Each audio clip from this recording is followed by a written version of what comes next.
सतगुरु की महिमा क्या होती है, सतगुरु की महिमा कैसे की जाती है, सतगुरु कैसे प्रसन्न होता है। इन ड्रामेबाजियों से थोड़ा ना सतगुरु प्रसन्न होता है। गाने गा दिए गए, अश्लील डांस प्रस्तुत कर दिया गया, और हमें तो बड़ी शर्म आती है। हजारों की संख्या में वहां संत रामपाल जी के भगत बैठे हुए, माता बहनें बैठी हुई है, किसी एक की भी हिम्मत नहीं हो रही इन लोगों से सवाल जवाब करने की, खड़ी होकर रोकने की, टोकने की कि रे भाई सतलोक आश्रम वालों, तुमने ये क्या नग्नता शुरू कर दी, क्या फूड़ता शुरू कर दी। अरे समाज कल को थूकेगा हमारे गुरुजी के मुंह पर, क्योंकि तुम आश्रम वालों को कोई नहीं जानता, गली का कुत्ता भी नहीं जानता तुम्हें। यह कार्यक्रम हमारे गुरुजी के नाम पर हो रहा है, कल को दुनिया थूकेगी हमारे गुरुजी के नाम पर कि संत रामपाल जी ने भी ये नंगा नाच शुरू करवा दिया। क्या समाज में पहले फूड़ता की कमी थी, अश्लीलता की कोई कमी थी क्या, जो संत रामपाल जी ने भी शुरू करवा दी?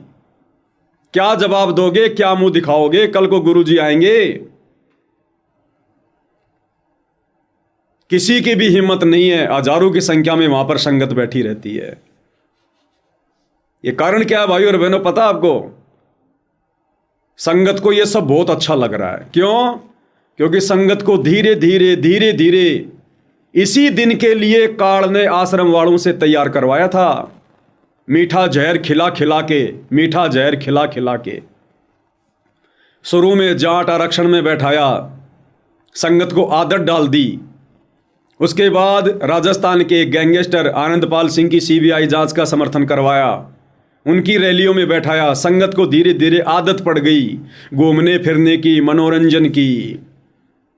फिर कभी राम मंदिर में भंडारा लगा रहे हैं, फिर कभी कोई रैली निकाल रहे हैं, कभी परशुराम की जयंती में जा रहे हैं, कभी कबीर पंथियों की जयंती में जा रहे हैं, कभी मुख्यमंत्री की रैलियों में जा रहे हैं, कभी प्रधानमंत्री की रैली में जा रहे हैं। संगत को ये मीठा जहर धीरे धीरे खिलाया गया, धीरे धीरे।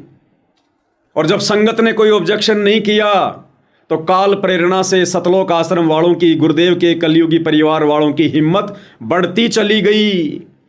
और आज देख लो, संगत की नादानी ने और आश्रम वालों की काल प्रेरणा ने संत रामपाल जी के सत्संग में लड़कियों से नाच तक करवा दिया।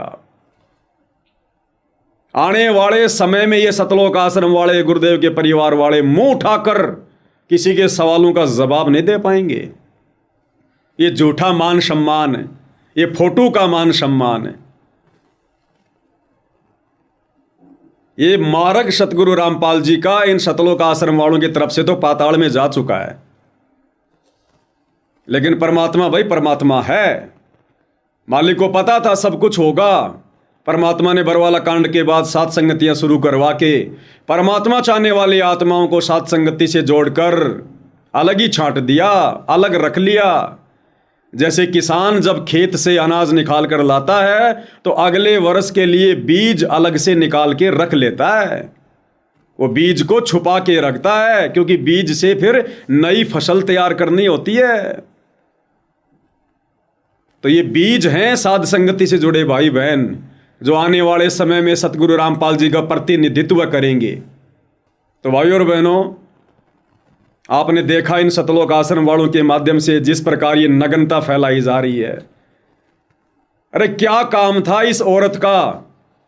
इस औरत को देखो भाइयों और बहनों, ये तड़कीले भड़कीले कपड़े, पूरे शरीर पर नकली आभूषण, और इसका नीचे का घाघरा आपको दिखाई नहीं दे रहा होगा, घुटनों तक है, घुटनों तक। संगत वाले भाई बहन नीचे का हिस्सा देख रहे हैं, मनोरंजन कर रहे हैं। ये मनोरंजन का आइटम है, मनोरंजन का आइटम। इज्जतदार घर की माता बहनें कभी इस प्रकार से जाकर नाच गाना नहीं करती हैं। ये संत रामपाल जी के सत्संग की आड़ में हो रहा है। अरे क्या शिक्षा लेगा समाज तुम भक्तों से, जब भक्तों ने बकवाद करनी शुरू कर दी।